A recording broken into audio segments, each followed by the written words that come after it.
Então, fazendo uma recapitulação aqui do eixo somatotrófico, ou eixo do GH e GF1. O hipotálamo estimula a hipófise, que estimula a produção de GH. O GH ele vai agir no fígado, estimulando a produção do IGF-1. Esse IGF-1 vai agir na maioria dos tecidos, causando os seus efeitos metabólicos.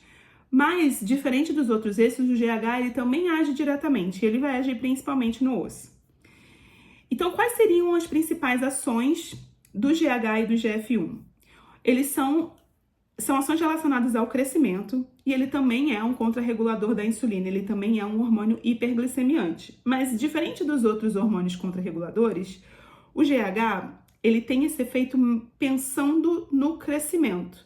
Não só o crescimento da criança e do adolescente, mas no crescimento e renovação de tecidos. Então, em adultos e idosos, o GH é um dos responsáveis pela renovação dos tecidos, né? Pela renovação celular. E quando a gente está falando de crescimento, é crescimento celular, tá?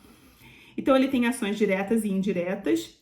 E as ações metabólicas do GH são muito no sentido de propiciar esse crescimento e essa renovação celular. Então, ele libera energia para a circulação, ele libera essa energia a partir de glicose, né, principalmente glicogênio e também de gordura, principalmente, mas ele poupa a proteína, porque a proteína é importante para esse crescimento. E é justamente pensando nisso que as pessoas têm usado o GH para fins estéticos. Porque, olha, se a gente for olhar para a fisiologia, olha que beleza. O cara poupa a proteína e queima a gordura, então é com ele que eu vou fazer o meu tratamento, né? E não é bem assim. Porque ele não tem um efeito só metabólico. É o que a gente estava discutindo antes. Ele tem efeito metabólico e estrutural. Então, existe um efeito estrutural direto do GH sobre a placa epifisária, que é a placa de crescimento, mas também sobre o crescimento ósseo.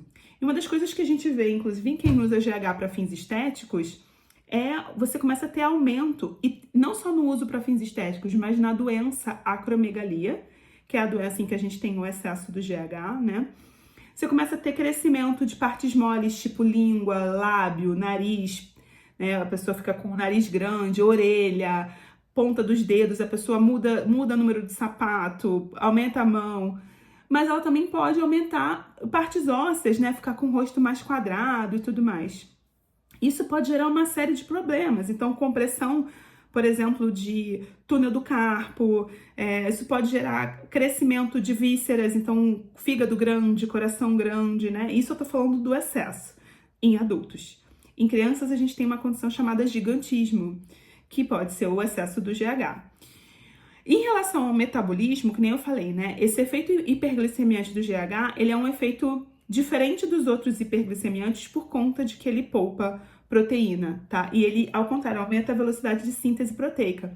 Então, enquanto que a insulina é classicamente anabólica e os outros contrarreguladores são classicamente catabólicos, o GH, ele é anabólico e catabólico ao mesmo tempo. Então, dá uma certa confusão na hora da gente estudar. Por isso que é sempre bom pensar na função principal.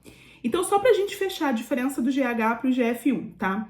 Normalmente o GH, ele diminui a adiposidade visceral, mas aumenta a resistência insulínica, por isso, né, ele é um contrarregulador. E por conta disso, o excesso de GH pode causar o que a gente chama de diabetes hipofisário. Lembra do diabetes adrenal, que é o excesso do cortisol? No excesso do GH, né, na acromegalia e no uso para fins estéticos, a gente pode ter o diabetes hipofisário, tá? Que é a hiperglicemia, né, o diabetes causado pelo excesso de GH. Ele reduz o acúmulo de triglicéridos através do aumento da lipólise, mas ao mesmo tempo, então ele tem a quebra dessa gordura, né? Mas ao mesmo tempo ele aumenta a glicose através do aumento da gliconeogênese. Ele aumenta a captação de aminoácidos e a síntese proteica, e aí é principalmente na parte de crescimento esquelético, e ele aumenta então também o crescimento esquelético e muscular.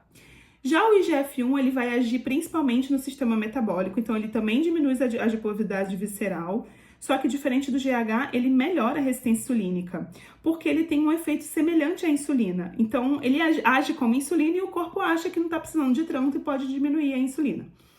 Ele também aumenta a síntese proteica, ele tem um efeito antifibrótico, de diminuição de espécies reativas do oxigênio, mas ele aumenta a cartilagem, crescimento esquelético, o que em crianças é fisiológico para o crescimento, mas em adultos é o que dá aquelas características que eu falei, que tem a ver com o excesso do GH.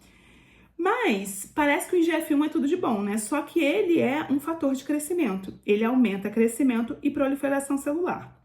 Por um lado, ele é muito relacionado à renovação de tecidos nos adultos, né? Essa coisa do anti-envelhecimento e tudo mais. Mas por outro, ele também está relacionado à carcinogênese, à formação de tumores. Tanto que um dos principais riscos da acromegalia e do uso do GH para fins estéticos via aumento do IGF-1 é o maior risco de câncer. E em populações com deficiência do IGF-1, que é uma condição clínica genética chamada síndrome de Laron, em que o corpo perde a capacidade de produzir o IGF-1, existe um relato da ausência de neoplasias nessas populações. Então, são populações com baixa estatura, com uma série de questões, mas que não têm o câncer, porque o crescimento do câncer depende. Então, é aquilo que a gente estava conversando, né, gente? Nem tudo é 100% bom, nem tudo é 100% ruim. Então, assim, quando as pessoas que usam GH para fins estéticos, elas leem aquela parte do Guyton que fala só da quebra de gordura e manutenção da proteína e esquecem de ler esse resto, em que fala dos riscos. Então, o risco de diabetes, o risco de visceromegalias, o risco de câncer. E é por isso que eu falo que, do ponto de vista de anabolizantes, o testosterona é o esqueleto e o GH é o sálamo, porque é muito pior, ele pode causar muito mais problemas, tá bom? Deu para entender a diferença entre o GH e o IGF-1? Conversem aí comigo.